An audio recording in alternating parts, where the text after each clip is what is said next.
Minasan konnichiwa, this is Tina and welcome back to my channel. In this video, I am finally going to be answering the mystery that surrounds the expiry dates of Japanese skincare products. If that sounds like your thing, then please go ahead and channel登録しちゃってください。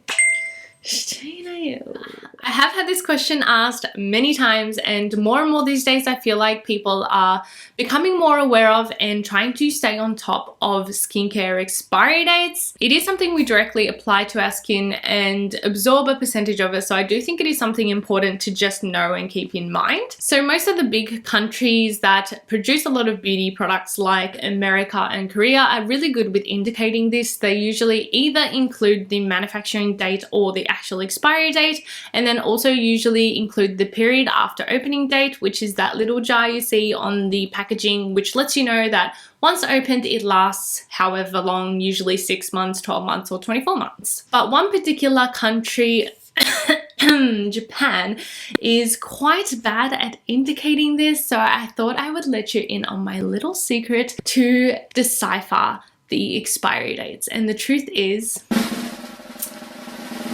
there is none. Yeah, sorry to let you down. There is no secret. It's not secretly written in Japanese or something. A lot of people ask me, so like, I can't see the expiry date. Like, I can't read Japanese. I'm like, no, it literally doesn't have it on there. It is literally one of my biggest pet peeves. I probably read through 20 plus articles online in Japanese to try find some information regarding skincare expiry in Japan. A lot of it does have a similar gist, but it is still quite useful information, so I'm going to include it in this video, so please stick around if you are curious. So there are two main points that were consistently repeated as a rule of thumb for skincare expiry in Japan. So the first one is, if unopened, the product can last 3 years from manufacturing date, and number two was, once opened, try to use the product within 6 to 12 months. The first point of it lasting 3 years from manufacturing date, I think, is pretty common all over the world. So the frustrating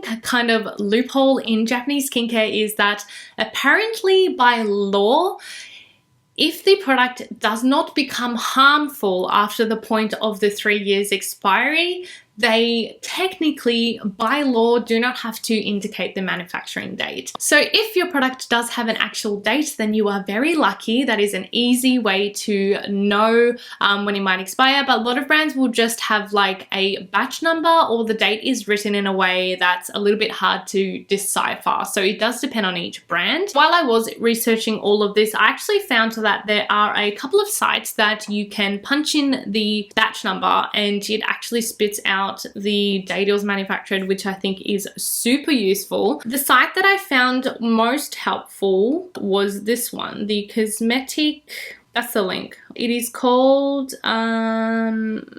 Cosmetic Batch Code Checker. Now I will say a lot of Japanese brands, because they're not like major global brands, not all of the brands are included in this site, but I found this one was probably the one that included more Japanese brands than others and worked a bit better than the other one. Let's try one. How about we start with Kureru, which is Kao is like the parent brand, so I believe it'll probably only come up with Kao. Yep. And then enter the batch code T0000450. Let's check. And there you go, like it comes up 14th of Feb 2020, which sounds pretty accurate because I got this, it was manufactured last year, which I was like, oh my god, this is sick. First time I tried it, I was kind of like shocked. So let's try another one just while we're on Kao. I will try this Nivea Sun, which this one I've had for ages, and this one will be interesting because the actual bottle I've had forever and I just like kept refilling it with pouches, so I'm sure this was like a long time ago, which obviously that's hard to track. Like if you use a refill pouch, like that's not going to be the accurate date that's on the bottle, but just for like curiosity's sake, oh, 1st of Feb 2018, which is probably right. I've had this bottle for so long. I don't know, it sounds pretty accurate, no? So if you are curious, definitely try this out. I will leave the link in the description. Of course, it's got like a lot more major brands, I think. Why won't this go away? It won't go away, sorry. Aesop, Anasui, Aqualabel, Aveda, Avon. I mean, it's got like, I think maybe it like leans more to, oh, Biore.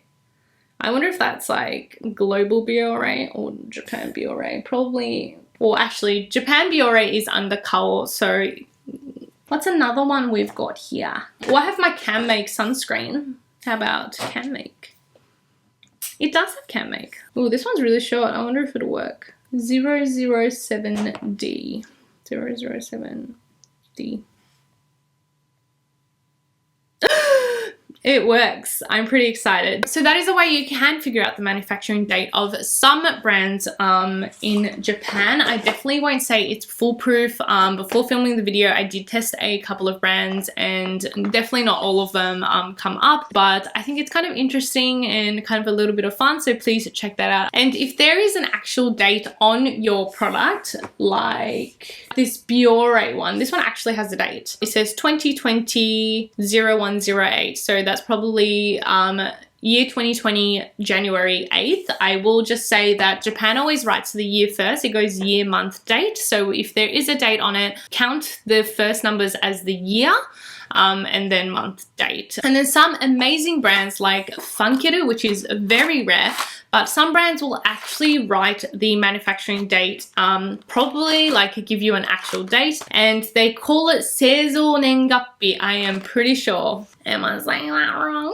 Seizo Nengappi literally means manufacturing date. And then other products which really break it down, like this is a Funkiru product as well. They will have the words Kaifu Go and Mikaifu, which means opened and unopened. So it actually says the expiry unopened and opened. I will leave all those characters and the lettering in the description so you don't have to like try to read and decipher what I'm saying. So the second point of the expiry period after opening, this one is a little bit difficult because there is definitely no actual solid information in regards to Japanese skincare products. As I said, it is a general rule of thumb that it is within 6 to 12 months. The shortest that I read on some articles were 3 months, the longest being 12 months. This Funkiru product that I mentioned in the past is actually 60 days, so only 2 months. So it really does vary, and most products will not have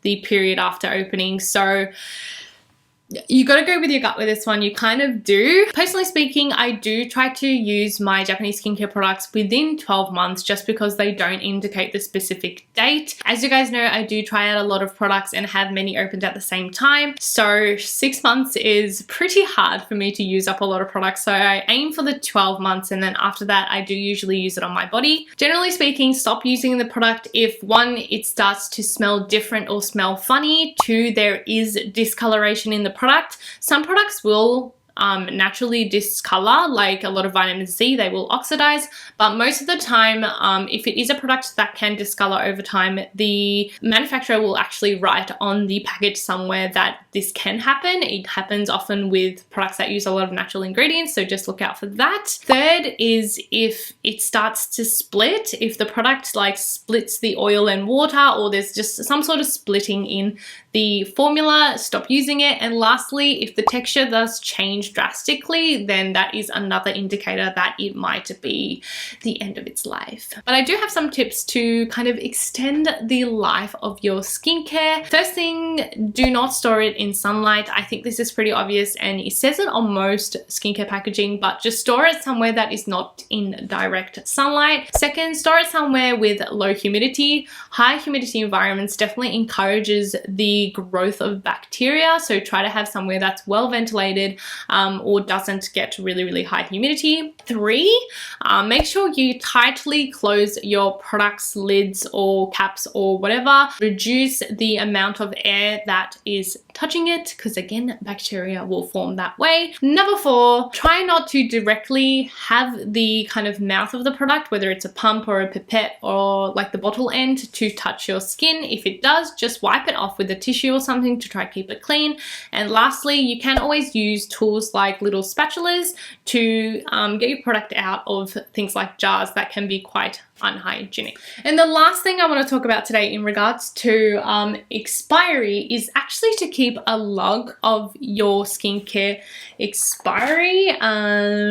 This is the wrong folder. I basically have a folder, section in my folder that I log all of the skincare that I have opened and their expiry dates. I just separate them by type of product. So it'll be like moisturizer on one page, SPF on one page, and so on. And I just write the product name and then expiry of when it will expire from when I opened it. I know there's lots of different ways to keep this logged, and I talked about it on my Instagram one time, and some of you guys had really good ideas. Some people said they like write it on a sticker and stick it on the bottle, or write it directly onto the product with a permanent marker. Someone said they also keep an Excel sheet, which I think is super smart, and I think I might actually do that eventually, because that way you can just like filter it and do it by date and see what's about to expire and stuff. I think it's really handy. If you do not use that many skincare products, I think it's pretty easy. Like, you probably will use up the product before it expires, but if you are someone like me who is a skincare junkie or has a lot of products open, I think it's really important to log it. Time flies, so you can easily forget when you opened a product. Sometimes I'll be like, oh yeah, you know, I haven't used that in a while, and then I check my book and I'm like, frick, it like expires in a month. So I'm like,